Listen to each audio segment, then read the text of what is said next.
talk about Richard when I can find my little biography of all the poets. And Richard is back with us, I think, for the third time now. So I'm really delighted that Richard Scott can be here tonight.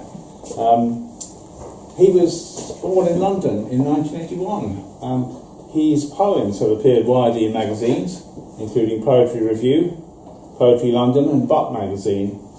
He's won the Wasserfari New Writing Prize, a Gerwood Arvin Poetry Mentee, and he's been a member of the Aldeburgh 8. He teaches poetry at the University of Hertfordshire and talks about opera and libretto on Resonance FM.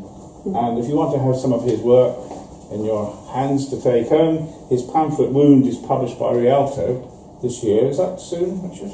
It's now. Oh, you've got it. Oh, good. You've got some, so he's got some of his new pamphlet for sale here tonight. So let's hear from Richard's work first of all. Thank you. Thanks very much. It's really nice to be back. Okay, so the French have a saying, which is le jardin secret, or le jardin secret, because I know you don't pronounce the T at the end there. It's the secret garden, basically, and it's a place where you keep all of your confessionals, sort of dalliances and sexual preferences and the things that you never really tell anyone. And it's not uncommon that you wouldn't even share this with a lover. So I tried to reimagine what my secret garden would look like. Le jardin secret. Boys were my saplings, my whiff of green, my sprouts, 100 soft palms reaching for my warmth.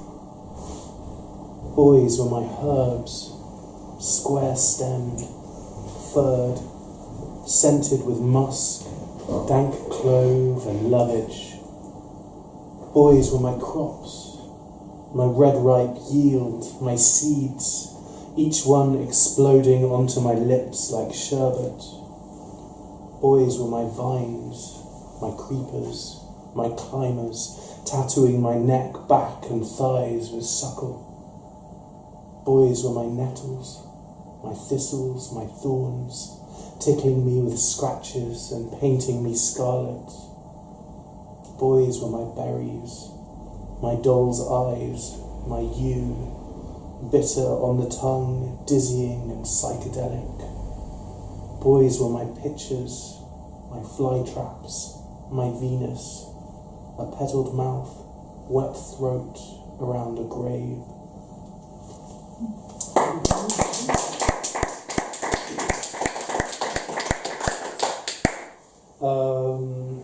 There is a very beautiful picture in the National Gallery called Beheading of a Female Saint, and then in brackets it says probably St. Margaret, but it's known as Beheading of a Female Saint. It's by the wonderful Renaissance artist Starnina, and it's really beautiful. It's very kind of it's not 3D, it's very sort of decorative, and it has very sort of stark colours, and it's the moment before she's executed, and I've sort of tried to capture some of that in this poem.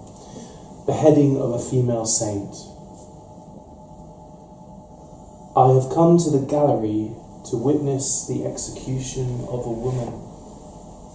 Her golden underskirt moves in the wind outside the airless city. They hold sticks to lance the headless corpse. Each man wears a hat. Olybrius, governor of Antioch, are you among them? You would have placed your arms around her neck, lain down with her. The grey stone has let through very few flowers this year. The river runs gold. The blank sky is gold. Women watch from within the red town. None anticipate the silence that will follow. Look, even as the black sword is above her head, Margaret's hands are still cupped in prayer.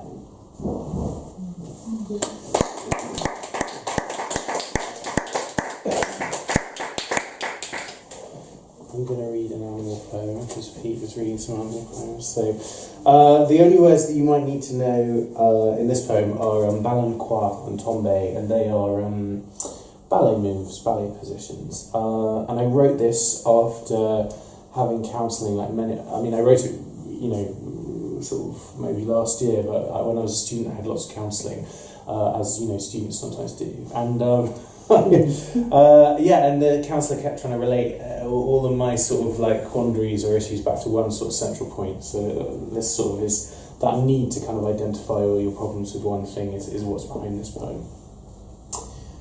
Dancing Bear. Children bring me coins to watch him balancoire, Tombe. They imagine he has a forest inside. They close their eyes to see him foraging on a high cliff above a burnished lake, belly to the wet earth. But inside is just a savage who loves with only his claws, his wild mouth, tears at honeyed flesh with his barbed tongue. So I tamed him with a rod, a crop, my fist, starved him until he would dance this way, that way. At 6 o'clock you should see me count my money, hatfuls of brass and gold. I uncouple his snout, rub a drop of lotion in, pour myself a drink as my father unzips his bare skin, places his naked head on my lap, throat exposed.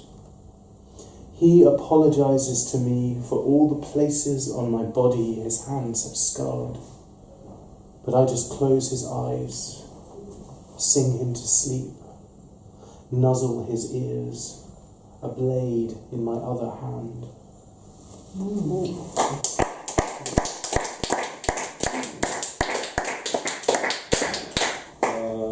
I am very obsessed with reportage, or world news, as it's called when you're not being pretentious.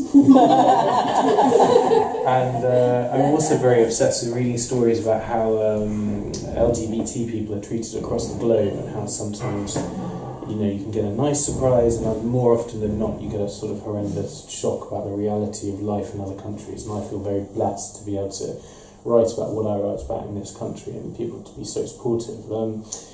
But this poem is kind of takes its start with kind of imagining what's been going on in Russia recently, although it doesn't name Russia. It's kind of a futile move to write a poem about something, but that's sort of all we have in a way. So, reportage. When I read how they poured petrol over that man, I see my own death in some minor fictitious Baltic state. Men I went to school with drag me into the arable scrub, chanting queer in a different language. They slip off my hood, wet my body with tractor fuel. The ringleader spits in my face before pulling out his tarnished Zippo, eyes skittering with white hate, his hand steady. And as if Europe were a funfair mirror, I look back across the 1,000 miles of moving corn, the brick wall estates, the shuttered up villages, to see myself free, pacing the avenues of a liberal city, poem forming in my head. We are not so different, that poor sod and I. I too was born into this world to have dirt on my knees, another man's saliva in my mouth. And I'm just going to finish with a poem about butchers.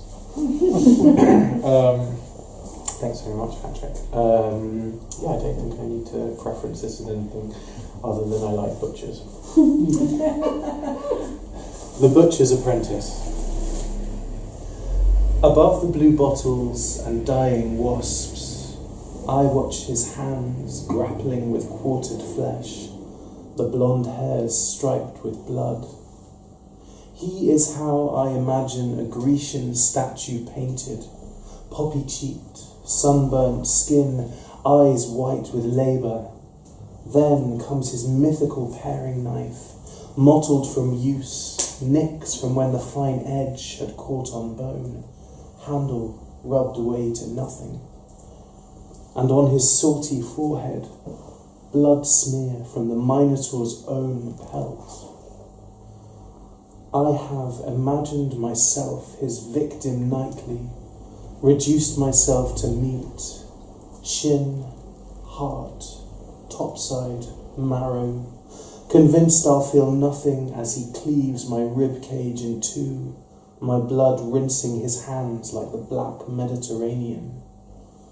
Jealous of the ox, the pig, the calf, I feel my fists split and cloven, my tongue grows fat, engorged with blood, the horn buds ferret beneath my forehead. Oh, to be your prey, hang me up, butcher, my nape is ripe for your hook. Thank you.